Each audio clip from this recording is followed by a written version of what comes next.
All right. So on this Inside the Challenge, I am going to speak about the doors and the installation that they completed on my own home.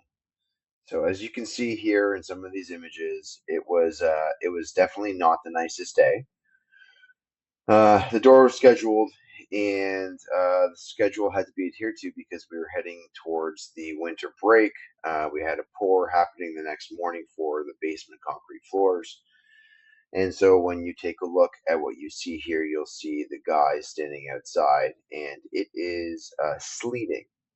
So while I know most companies would want to take the day and reschedule, they showed up and they they showed up with a full team in gear, ordered food. They were smiling, laughing at how crazy they were, but the weather was not on their side. So what I'm going to show you, one is overcoming the weather challenge, but two is also overcoming the challenge of getting a 375 to 400 pound piece of glass to the second floor when access was completely limited. They couldn't get a spider crane into the back, and they had to use a winch to get the glass up to the second floor to get it installed.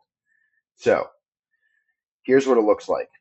I'm in a semi-detached house. This is a shared drive. There was construction fence up along the side, so they had to bring the glass in around the back.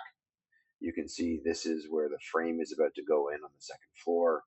The centerpiece of glass is the piece that is triple glazed and is close to 400 pounds.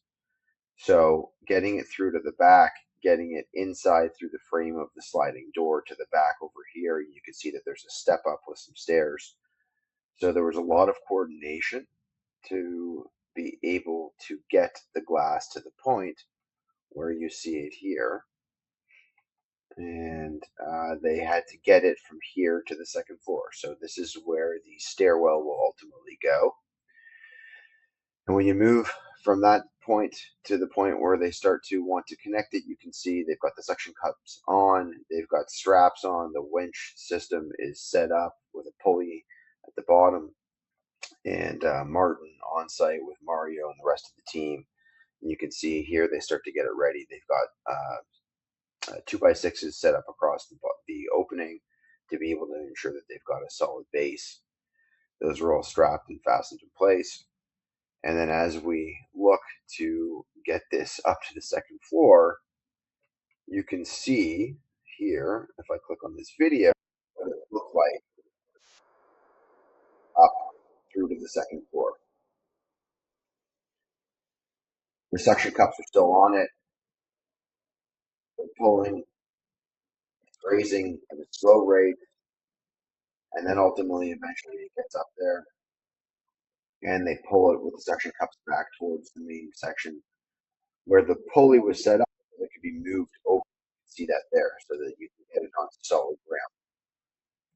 And then we get to the point where they had to fasten it in place. So you can see four guys set up to get this thing in. You can see the rain penetrating through the glass that is not yet installed.